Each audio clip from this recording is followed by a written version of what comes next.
வணக்கம் நேயர்களே. இன்றைய முக்கிய செய்தி: உலக வல்லரசுகளின் பல பரீட்சை. நாட்டோ, பிரிக்ஸ், குவாட் இந்த 3 சக்தி வாய்ந்த அமைப்புகளில் உண்மையான சூப்பர் பவர் யார் என்பதை ஆராய்ந்து பார்க்கலாம்.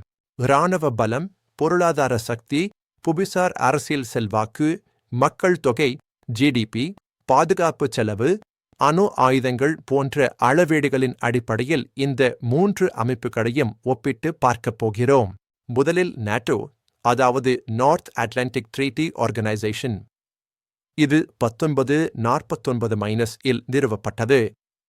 அமெரிக்கா, பிரிட்டன், ஜெர்மனி, பிரான்ஸ் உட்பட 32 உறுப்பு நாடுகள் உள்ளன. உலகின் மிகப்பெரிய இராணுவ கூட்டணி இது. ஒரு உறுப்பு நாட்டின் மீது தாக்குதல் அனைவருக்கும் தாக்குதல் என கருதப்படும் ஆர்டிகிள் 5 கொண்டது. வின் ஆண்டு பாதுகாப்பு செலவு சுமார் $1.3 டிரில்லியன். இது உலகளாவிய இராணுவ செலவில் 50%த்திற்கும் அதிகம். அமெரிக்கா, பிரிட்டன், பிரான்ஸ் மூலம் அணு ஆயுத பலமும் இதற்கு உண்டு. கடற்படை, விமானப்படைகள் மொத்தம் சுமார் 3.5 பில்லியன் செயல்படும் இராணுவ வீரர்களுடன் மிகவும் வலிமையானது. அடுத்து பிரிக்ஸ். பிரேசில், ரஷ்யா, இந்தியா, சீனா, தென்னாப்பிரிக்கா ஆகிய அசல் 5 நாடுகள் இதில் அடங்கும். சமீபத்தில் எகிப்து, எத்தியோப்பியா, ஈரான், ஐக்கிய அரபு எமிரேட்ஸ், இந்தோனேசியா ஆகிய நாடுகளும் சேர்ந்துள்ளன. இது 2009-இல் உருவாக்கப்பட்ட பொருளாதார அமைப்பு. பிரிக்ஸ் நாடுகளின் மொத்த ஜிடிபி சுமார் $28 டிரில்லியன். இது G7 நாடுகளின் மொத்த ஐவிட அதிகம். வர்த்தகம், நிதித்துறை, உள்கட்டமைப்பு திட்டங்களில் கவனம் செலுத்துகிறது. நியூ டெவலப்மெண்ட் பேங்க் மூலம் நிலையான வளர்ச்சி திட்டங்களுக்கு நிதியுதவி அளிக்கிறது. பெரிய நுகர்வோர் அடிப்படை மற்றும் தொழிலாளர் பேரம் கொண்டது. இராணுவ ரீதியாக சீனாவின் பெரிய இராணுவம், ரஷ்யாவின் அணு ஆயுதங்கள் மற்றும் ஆயுத ஏற்றுமதி, இந்தியாவின் வேகமான இராணுவ வளர்ச்சி போன்ற பலம் வாய்ந்த நாடுகள் உள்ளன. ஒட்டுமொத்தமாக பிரிக்ஸ் பொருளாதாரத்தில் வேகமாக வளர்ந்து வரும் ஒரு சக்தி. உள்நாட்டு சவால்களை விடும் போதிலும் இப்போது குவாட், அதாவது quadrilateral security dialogue. America, Japan, India, Australia ஆகிய நாடுகள் இதில் உள்ளன.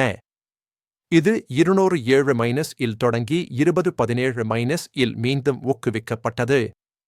இந்தோ பசிபிக் பிராந்திய பாதுகாப்பில் சீனாவின் செல்வாக்குக்கு எதிராக கவனம் செலுத்துகிறது.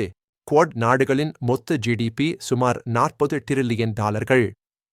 அமெரிக்கா மற்றும் ஜப்பான் தொழில்நுட்பம், கடற்படை, வலுவான கடற்படை பயிற்சிகளில் சிறந்த நாடுகள்.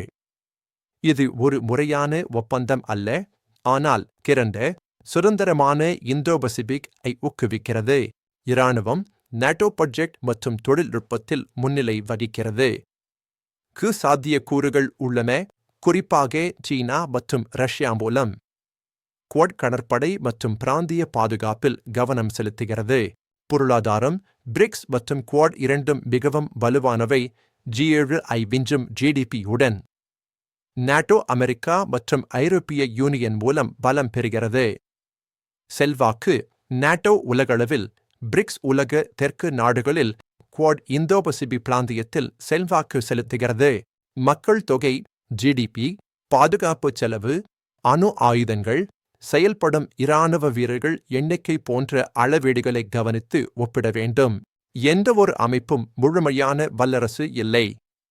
நாட்டோ இராணுவ ரீதியாக உலகளாவிய ஆதிக்கம் செலுத்துகிறது. பிரிக்ஸ் பொருளாதார ரீதியாக சவால் விடுகிறது. குவாட் பிராந்திய சமநிலையாக உருவாகி வருகிறது. உண்மையான சூப்பர் பவர் யார் என்பதை இந்த உண்மைகளின் அடிப்படையில் நீங்களே முடிவு செய்யுங்கள். நன்றி.